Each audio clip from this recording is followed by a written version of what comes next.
कहते हैं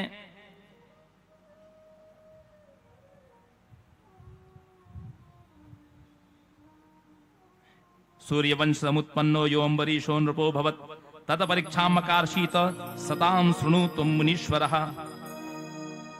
एक बार पूर्व काल में इन्होंने सूर्यवंश के उत्पन्न राजा अम्बरीश की परीक्षा लेनी चाहिए।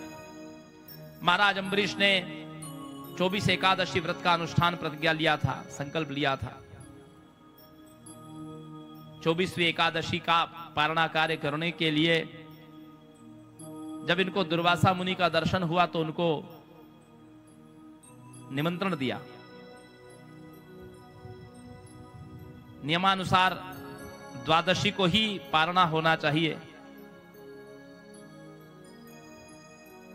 जैसे कल एकादशी थी, फिर द्वादशी लग गई और आज सुबह थोड़े समय तक ही उसके बाद त्रयोदशी।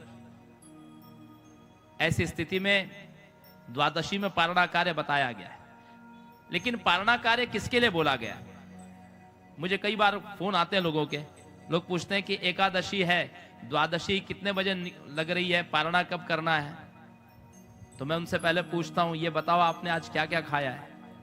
तो बोले कुछ नहीं, चाय पिया है, दूध पिया है, जूस पिया है, थोड़ा फ्रूट लिया है। तो आपके लिए पारणा नहीं है, आपके लिए केवल हाथ में जल लेकर के संकल्प छोड़ना है कि हाँ, हमने एकादशी का जो फलाहार से युक्त व्रत किया है वो आपको समर्पित कर रहे हैं। पारणा कार्य उसके लिए होता है जो व्यक्ति निर्जला रहता है।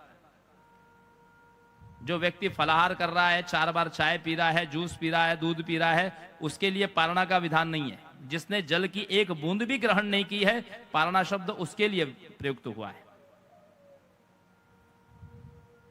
राजा अम्बरीश ने तो एक बूंद की जल नहीं ली थी और इधर द्वादशी बीतने वाली है, त्रयोदशी आरंभ होने वाली है। 24 एकादशी का व्रत फल कहीं नष्ट न हो जाए, इसलिए उन्होंने विचार किया कि जल पी लेना, जल का आचमन कर लेना पारणा कार्य करने के समान भी है और नहीं भी है। इस हेतु से उन्होंने जल पी रहे थे, महर्षि दुर्वासा ने आकर के देख लिया। कुपित होकर के इन्होंने अम्बरीश को जलाने के लिए कृत्या प्रकट की और उधर भगवान ने अपना सुदर्शन चक्र छोड़ दिया अम्बरीश की रक्षार्थ। सुदर्शन चक्र की ज्वाला से संतप्त होकर के दुर्वासा, ब्रह्मलोक, विष्णुलोक सब जगह गए। अंत में जब अम्बरीश के पास में आए तो अम्बरीश ने सुदर्शन से कहा कि सुदर्शनम नमस्तुभ्यम सहस्राराच्युत प्रिय सर्वांस घातिन विप्राय स्वस्ति भूया इडस्पते। सुदर्शनम इदम चक्रे हर्ये शंभुर शंभुनार्पितम शांतम कुरुम प्रज्वलितम अद्यम दुर्वास से नृपः। हे सुदर्शन, ये भगवान शंभु के अंशभूत हैं, आप इनको नहीं जला सकते, ये नष्ट नहीं हो सकते, इसलिए आप शांत हो जाइए। दुर्वासा जी ने कहा कि हे राजन, मैंने तुम्हारी भक्ति की परीक्षा लेने के लिए ही ये लीला की थी। अद्भुत है तुम्हारी निष्ठा, अद्भुत है तुम्हारी हरि भक्ति। जाओ, तुम्हारे वंश की अभिवृद्धि हो, सूर्य वंश का सितारा सर्वदा आकाश में जगत में जगमगाता रहे। इन्हीं दुर्वासा ने एक बार त्रेता युग में जब राम जी के 13,000 वर्ष बीत गए तो काल भगवान से भेंट करने के लिए आया, क्योंकि रामभद्र को मृत्यु अंगीकार नहीं कर सकती थी। काल तो उनको स्मरण कराने के लिए आया था कि प्रभु, आपकी लीला की अवधि समाप्त हो चुकी है। काल वेश बदल करके आया, राम जी से एकांत वार्ता करना चाहता था। भगवान ने पहचान लिया। भगवान ने लक्ष्मण जी को द्वार पर नियुक्त कर दिया, द्वार पर नियुक्त कर दिया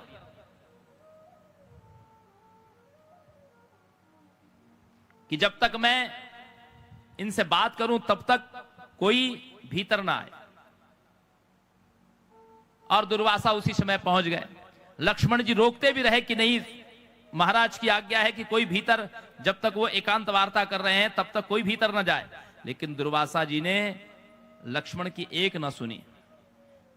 बोले, यदि मुझे अभी राम जी से मिलने से मना करोगे तुम, तो इसी समय पूरी अयोध्या नगरी को जला करके कोपाग्नि में भस्म कर दूंगा। लक्ष्मण जी ने सोचा कि अयोध्या की रक्षा करना तो सभी का कर्तव्य है, वो रोक नहीं पाए।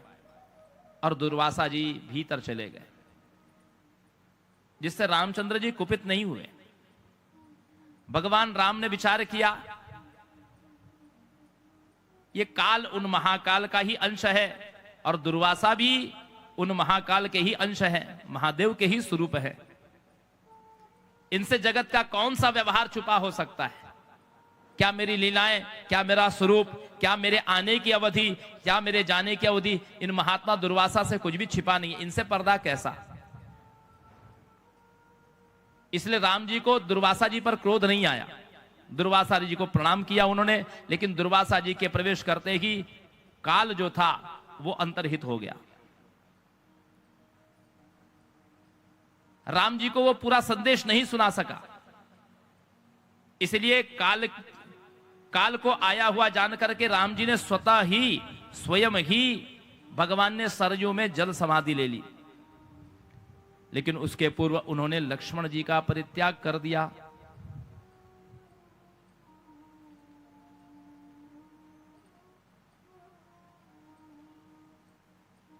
यह राम जी का चरित्र ही है सज्जनों माताओं। देखिए, लक्ष्मण अंश हैं और राम जी पूर्णावतार हैं। इसलिए सीता जी को पहले ही स्वधाम भेज दिया, धरती में समाहित हो गई। और लक्ष्मण जी को यदि त्याग न करते तो उनको छोड़ के कैसे जाते भगवान? इसलिए लक्ष्मण जी का पहले परित्याग किया और इसमें निमित्त बने महात्मा दुर्वासा।